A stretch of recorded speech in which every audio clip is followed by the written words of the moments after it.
do you do? We hope you have a moment or two to listen to what we have to say to each and every one of you. It concerns our postal system. Our lifetime friends, as all of you know, they've never failed us through the years, through driving rain, sleet or snow. But now they've got a problem. And what are they to do? The answer, my friend, is very simple. It's up to you to see them through.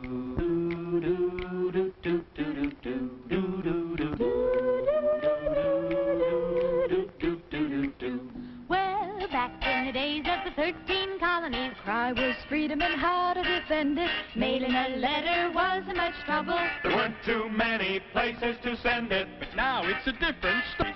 They've got more mail than ever before. It's stuffed in bags, stacked on shelves. There's hardly room for anything more. There's been a mail explosion. They've got a terrible load. You've got to help them right away before the U.S. Post Office explodes.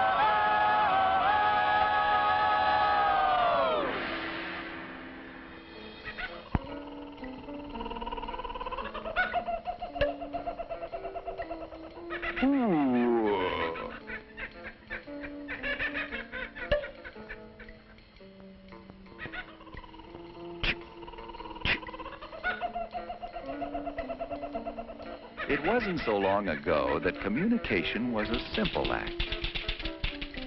But the range of the human voice is limited. So, man's ingenuity found ways to bridge distance. He invented writing. And typographical errors.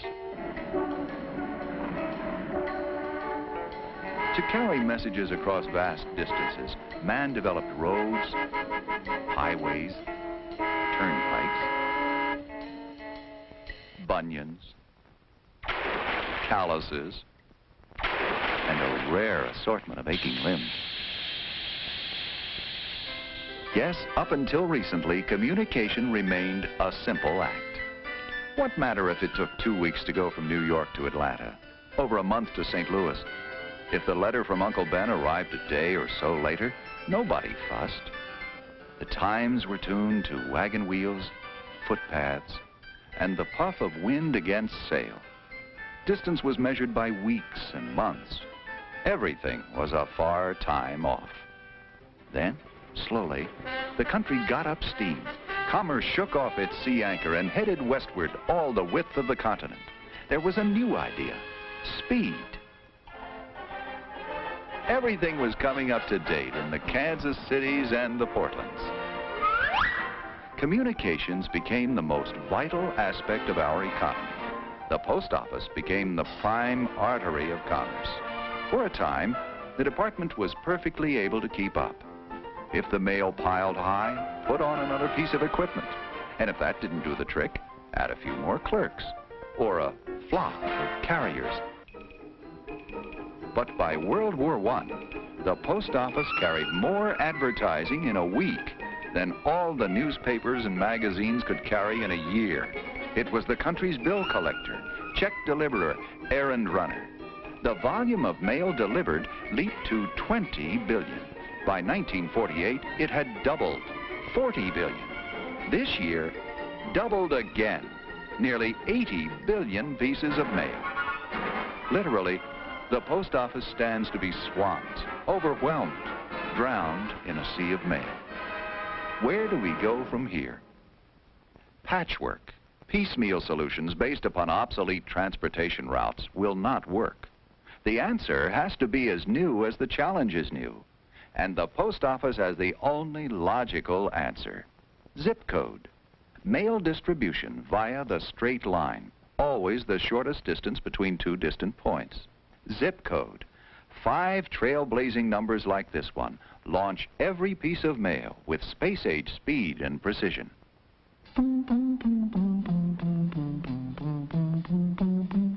Now that's easy to say and it sounds just fine, but let's put this question right on the line. What is the zip code? A postal quirk? What does it do? How does it? If you'll lend an ear, we'll be glad to explain how the zip code eases your postal pain.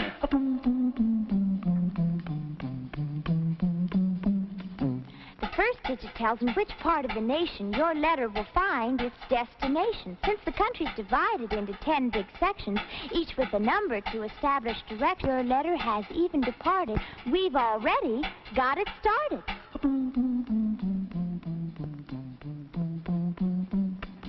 The next 2 digits go hand in hand to a major post office over land. Since each big section has town after town, We need these numbers to really narrow things down. We've got the section, we've got the city. Just 2 more numbers and we're sitting pretty.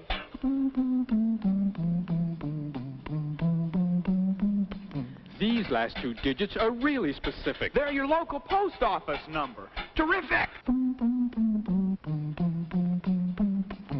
What a system. As you can plainly see, just 5 little numbers. Quick as can be. But if you have a question or you have a doubt, if you're still not sure what the whole thing's about, just always remember, zip code defined Means city to city in one straight line. But don't take it from us. Don't take it from me. try it yourself. You'll see. It's a better deal than you get from any other post office department. Yes, zip code is a better deal. Moving the mail in one straight line, straight as an arrow. And on Valentine's Day, it could be Cupid's arrow. The time before zip code. A boy, a girl, a Valentine. There was a boy in New York City who loved a girl by Frisco Bay. He sent a card to say he loved her, to say he cared that special way. His letters rigged and bagged along the way. His lonely letter lagged day after day. And lonely hours just to hear what he would say. But when his words were finally spoken, all her love had gone astray. On a sad, sad Valentine's Day.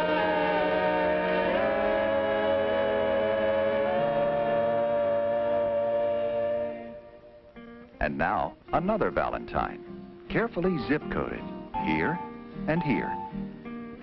A different girl, still far away by Frisco Bay, but the same boy, a little older and a little wiser.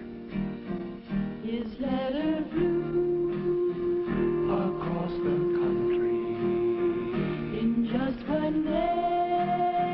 It reached her hand in just one day. She knew the answer, the happiest girl in all the land.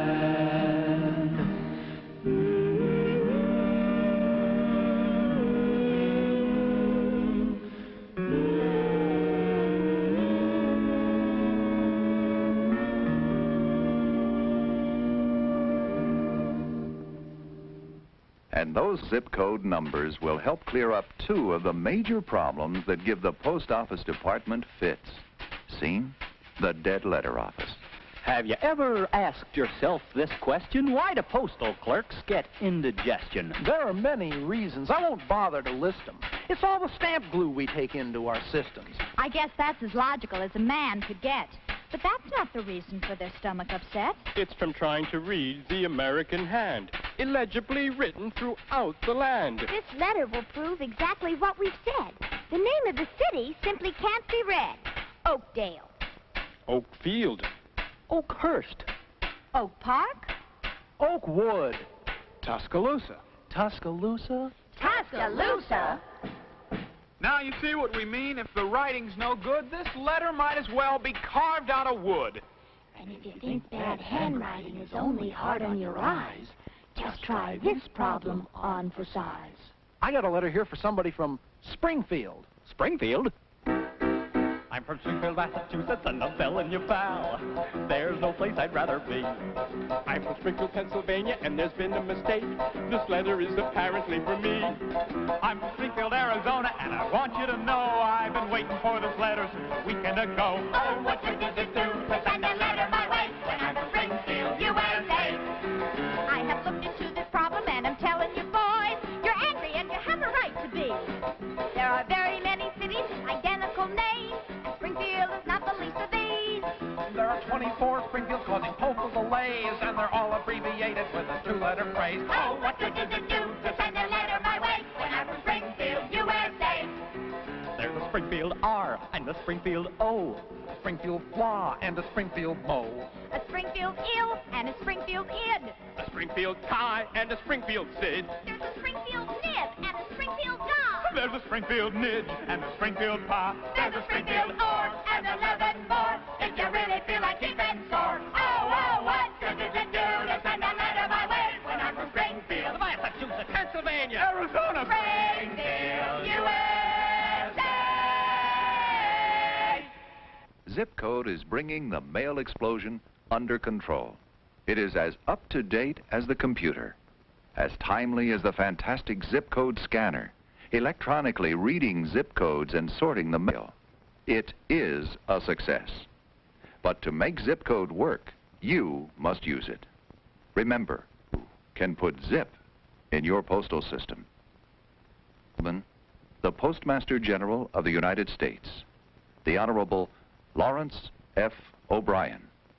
One way we can measure the success of our zip code program is by the number of foreign countries who send us their postal specialists to study our system and to determine how much of it is adaptable for their own purposes.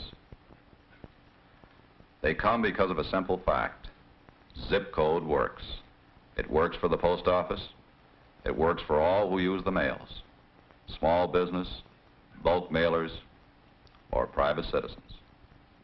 To get any zip code numbers you may need, including your own, just call your local post office.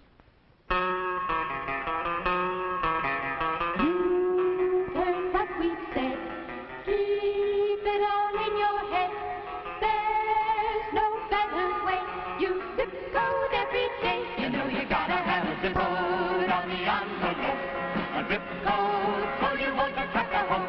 A zip code morning, noon, and night, and everything will be all right. Well, you get faster service and a lower cost. Fewer mistakes, no time ever lost. A lot less handling along the way. No damage for you to pay. You know you gotta have a zip code. Yeah, you're out beyond the clock. A zip code, yeah, oh, you won't attract a hope. A zip code, yeah, you're morning, noon, and night, and everything will be all right. Well, meet a fella called Mr. Zip. What he can do for you will really make you flip. So if you have any further postal demands, we're gonna leave you in his hands. You know you gotta have a zip code. Yeah, you gotta have a zip code. Yeah, you gotta have a zip code. And everything will be all right. And now, my friend, We'll say so long. We hope Our zip code song. We've told you everything we know. It's up to you to make zip code go. you know you gotta have a zip code. Yeah, you gotta have a zip code.